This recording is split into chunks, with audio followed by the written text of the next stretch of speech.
ទីនេះ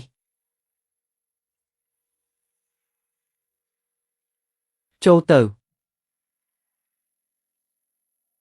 ឡៃមេងកូនកតញ្ញូចង់ធ្វើជាមន្ត្រីយមលោកមែនទេបាទតើម៉ាក់ខ្ញុំទទួលបានសំណងហើយឬនៅទទួលបានហើយបើបានទទួលហើយក៏ល្អដែរតើមានចម្ងល់អ្វីទៀតទេតើអ្នកណាជាអ្នកបើកឡានបុកខ្ញុំវ៉ងហៅរថយន្តស្ពពណ៌ស្រវឹងស្រាបើកបុកអ្នក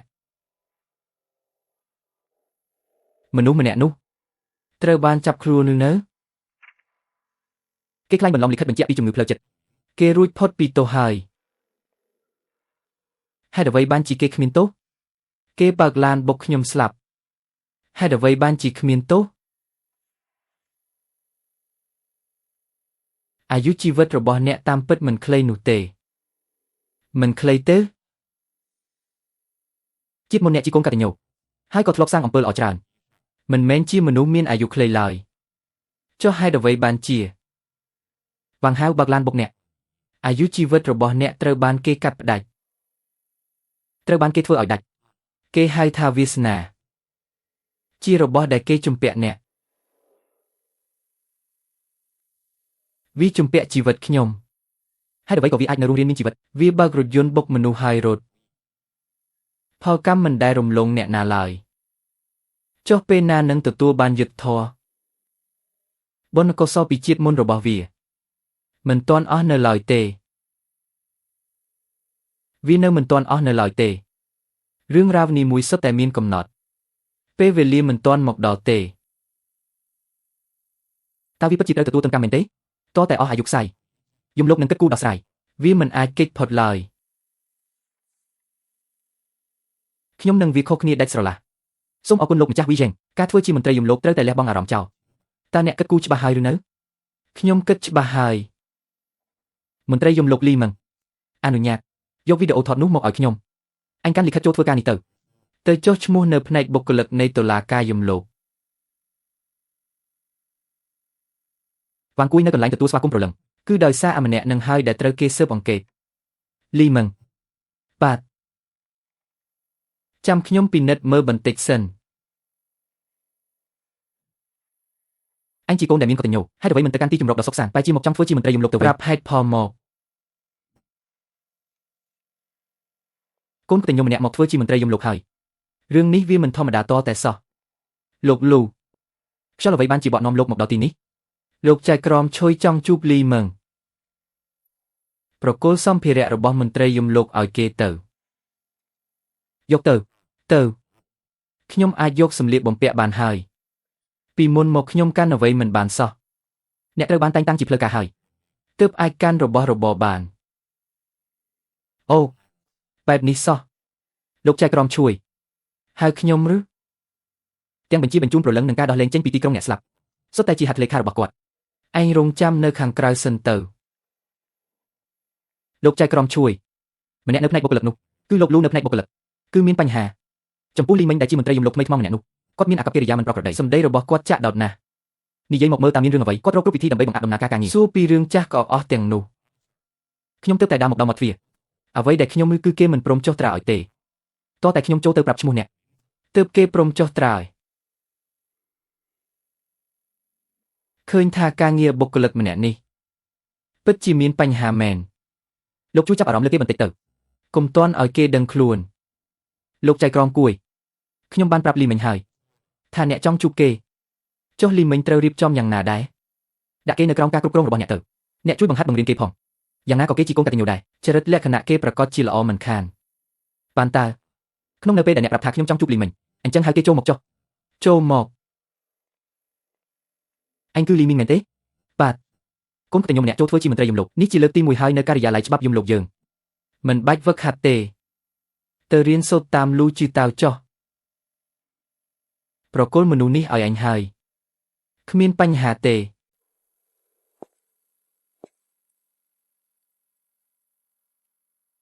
អញមើលទៅថាតើបន្ទប់ណាដែលទំនេរមិនមានអ្នកនៅអញអាចចូលទៅស្នាក់នៅទីនោះបាននេះគឺជាកន្លែងស្នាក់នៅរបស់មន្ត្រីយមលោក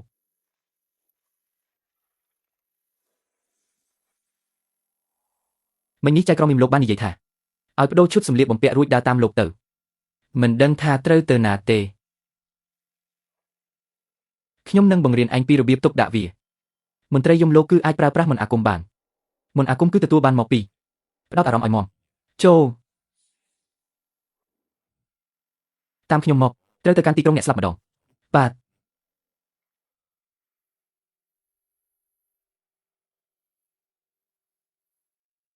លិខិតអនុញ្ញាតមានបញ្ហា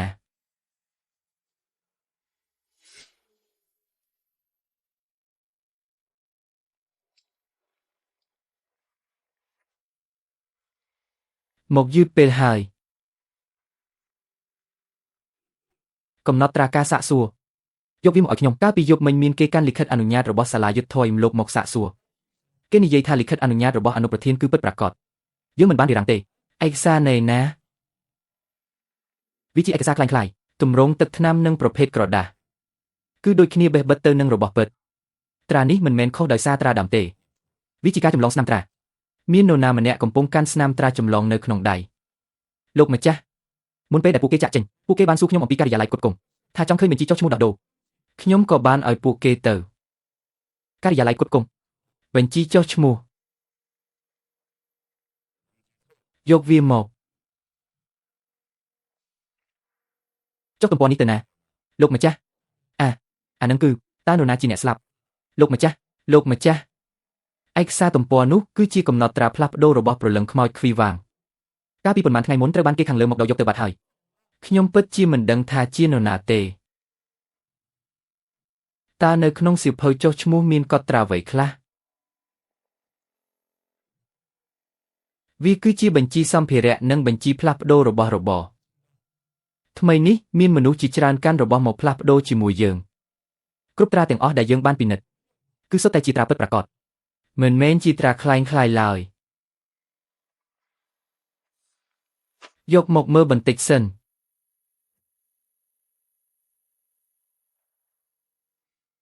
ពិតជាត្រាពិតមែនទាំងនេះសុទ្ធតែជាស្នាមត្រាមានប្រភពតែមួយដូចទៅនឹងលិខិតក៏ហៅនោះដែរចាប់ពីពេលនេះទៅអ្នកណាមកផ្លាស់ប្ដូរអ្វីទាំងអស់ត្រូវតែចាប់ឃុំខ្លួនឲ្យអស់ឯងត្រូវប្រញាប់រាយការណ៍រឿងនេះឡើងទៅលើជាបន្ទាន់បានហើយលោកម្ចាស់ខ្ញុំនឹងរាយការណ៍ជូនភ្លាមជាធម្មតាតើពួកគេមកបើកសម្ភារៈទាំងនេះនៅពេលណាមានគេមកទទួលយកជាបន្តបន្ទាប់រហូតថ្ងៃនេះខ្ញុំនឹងរងចាំមើលថាតើមានអ្នកណាមកបើកយកទ្រព្យសម្បត្តិដែរឬទេសូមលោកម្ចាស់រងចាំនៅកន្លែងទទួលភ្ញៀវពេលចាប់បានភ្លាមខ្ញុំនឹងបញ្ជូនទៅឲ្យលោកភ្លាម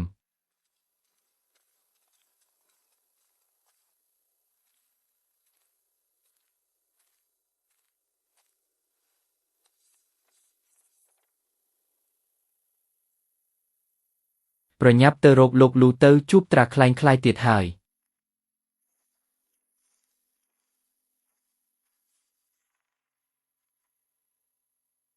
ត្រានេះបានមកពីណាបានមកពីកន្លែងសាលាដីចុះត្រានេះអ្នកណាជាអ្នកបោះគឺលោកឈឹងខ្វាងជាអ្នកបោះនៅមិនព្រមនិយាយការពិតទៀតមែនទេចង់ឲ្យខ្ញុំប្រើវិធីដ៏ប្រលឹងមែនទេជួបភ្នំឆ្កែព្រៃគឺទទួលយកលិខិតសម្ងាត់រួចទៅមកដូរយកសម្ភារៈត្រឡប់ទៅវិញពួកគេនឹងឲ្យប្រាក់រង្វាន់យកវាចុះទៅ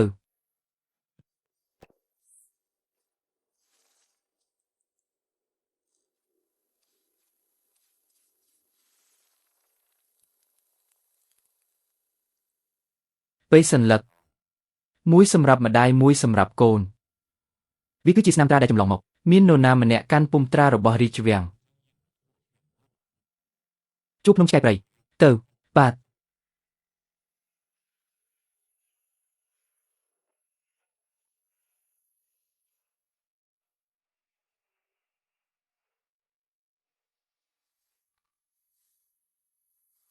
នេះហើយជាជួបភ្នំឆ្កែព្រៃ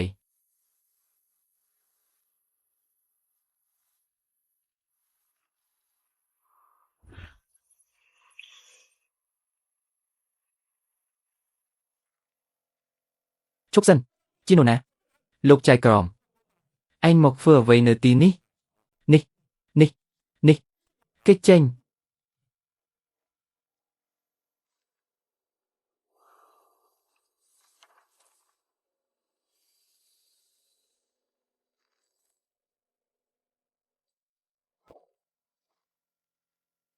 នរណាបញ្ជាឲ្យឯងមកថតសកម្មភាពនៅទីនេះ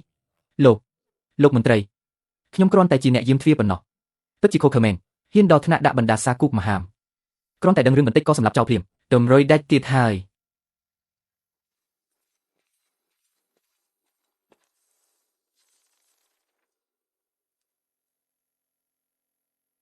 បន្ទប់ជំនុំជម្រះស្ថិតក្រោមការគ្រប់គ្រងរបស់លោកម្ចាស់ហៃរួយ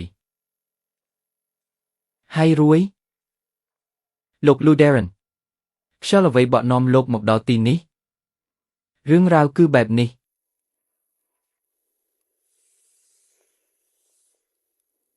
15ឆ្នាំខ្ញុំគ្រប់គ្រងបន្ទប់ជំនុំជម្រះនេះអស់15ឆ្នាំមកហើយមិននឹកស្មានថាមានជនក្បត់នៅក្បែរខ្លួនសោះលោក Lou Darren សូមលោកអង្គុយសិនខ្ញុំនឹងទៅហៅគេមកសុនដឺលោកមេមានរឿងចង់សួរអ្នកនៅមាត់ច្រាំងឆ្កែព្រៃមានផ្ទះថ្មមួយខ្នងនៅក្នុងនោះមានអ្វីខ្លះខ្ញុំមិនដឹងថាលោកមេកំពុងនិយាយពីអ្វីទេសាកគិតមើលម្ដងទៀតលោកចង់ប្រើវិធីទាញព្រលឹងខ្ញុំមែនទេគិតឲ្យច្បាស់ទៅពួកអ្នកទាំងអស់គ្នាទំនងជាត្រូវបានគេដាក់បណ្ដាសាហើយមែនទេលោកដឹងដោយរបៀបណាខ្ញុំដឹងដោយរបៀបណាអ្នកមើលការខុសត្រូវនៅជួបភ្នំឆ្កែព្រៃត្រូវបានខ្ញុំប្រើវិធីទាញព្រលឹងលទ្ធផលគឺគ្មានអ្វីសោះវិញ្ញាណគេបែកខ្ចាត់ខ្ចាយคล้ายជាភេផងអស់ខ្ញុំនិយាយខ្ញុំនឹងប្រាប់គឺវ៉ាងគួយជាអ្នកបញ្ជាឲ្យខ្ញុំធ្វើសូមលោកទៅរកវ៉ាងគួយទៅខ្ញុំក៏មិនដឹងច្បាស់ដែរវ៉ាងហ្គៃត្រូវវិញ្ញាណសាបសូន្យទាំងរូបកាយនិងវិញ្ញាណទៅកាន់គុកកងឹតនៅសល់ត្រឹមតែភេប៉ុណ្ណោះតើអ្នកណាជាអ្នកបញ្ជាពីលើខ្ញុំនឹងប្រាប់នឹងត្រូវស្លាប់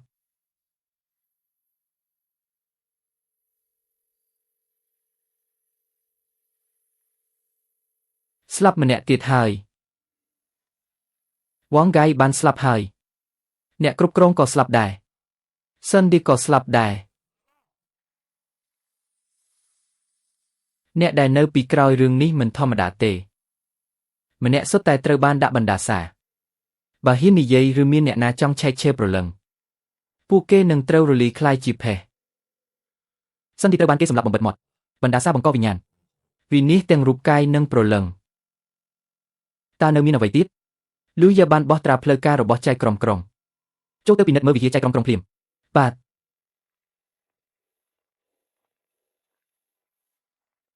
សូមលោកពិនិត្យមើលមានរឿងអ្វីលោកចៅក្រុមលូត្រានៅលើឯកសារនេះតើលោកជាអ្នកបោះត្រានេះមែនទេមិនមែនជាត្រារបស់ខ្ញុំទេសូមលោកពិនិត្យឲ្យបានច្បាស់នេះមិនមែនជាត្រាផ្លូវការរបស់ព្រះមហានគរឡើយជាការក្លែងបន្លំលោកមន្ត្រីខ្ញុំបំពេញការងារនៅទីនេះអស់8ឆ្នាំហើយតែងតែរក្សាទុកក្នុងទូដែកជានិច្ចវាមិនដែលឃ្លាតពីកែវភ្នែករបស់ខ្ញុំឡើយរៀងរាល់ឆ្នាំនៅពេលមន្ត្រីត្រួតពិនិត្យមកដល់ដើម្បីធ្វើបាយការខ្ញុំតែងតែបង្ហាញត្រានេះឲ្យគេពិនិត្យផ្ទាល់ដៃពិនិត្យរួចគេក៏ប្រគល់មកឲ្យពិនិត្យផ្ទាល់ដៃមែនទេពិនិត្យផ្ទាល់ដៃរាល់ដងគឺធ្វើបែបនេះទាំងអស់ទៅបាទចាស់ចៅក្រុមក្រុងមិនបានជ្រាបរឿងនេះទេត្រារបស់ចៅក្រុមត្រូវបានគេក្លែងបន្លំមិនមែនជាការកុហកទេមានទីសក្ការៈជាង2000កន្លែងទាំងអស់សុទ្ធតែមានសកម្មភាពមិនប្រក្រតីអោព្រះអើយតើចៅក្រុមអាចធ្វើដល់ថ្នាក់នេះមែនទេត្រឹមតែពួកយើងមិនអាចស៊ើបអង្កេតអស់នោះទេហើយមន្ត្រីយមទូតទាំងអស់មកចេញទៅត្រួតពិនិត្យម្ដងមួយឲ្យអស់បាទចាស់រាប់បញ្ចូលទាំងមន្ត្រីថ្មីផងដែរលីមីងអញក៏ត្រូវចេញទៅស៊ើបដែរម្នាក់មួយកន្លែងត្រូវពិនិត្យឲ្យល្អិតល្អន់បាទចាស់កម្លាំងមនុស្សយើងមិនគ្រប់គ្រាន់ទេទោះនៅសល់តែម្នាក់ក៏ត្រូវតែទៅដែរលីមីងលោកត្រូវទទួលខុសត្រូវលើតំបន់ប្រាសាទជេងហ្វាងក្បែរភ្នំអាខ្មាញ់មានប្រសិទ្ធភាពខ្លាំងម្ល៉េះឬមន្ត្រីជាន់ខ្ពស់ស៊ុយទៅតែបញ្ជាឲ្យស៊ើបអង្កេតមិនទាន់បានប៉ុន្មានផងក៏ទទួលបានព័ត៌មានបាត់ទៅហើយឆែកមើលទាំងអស់ទៅមានតែការបំផ្លាញភស្តុតាងចោលទាំងស្រុងយើងត្រូវរកវិធីសាស្ត្រថ្មីបន្លំអត្តសញ្ញាណដើម្បីចូលទៅស៊ើបសួរតើអ្នកណាហ៊ាននិយាយការពិតយើងត្រូវតែជ្រៀតចូលទៅខាងក្នុងគ្មានផ្លូវថយក្រោយទៀតទេនៅសល់តែផ្លូវនេះមួយគត់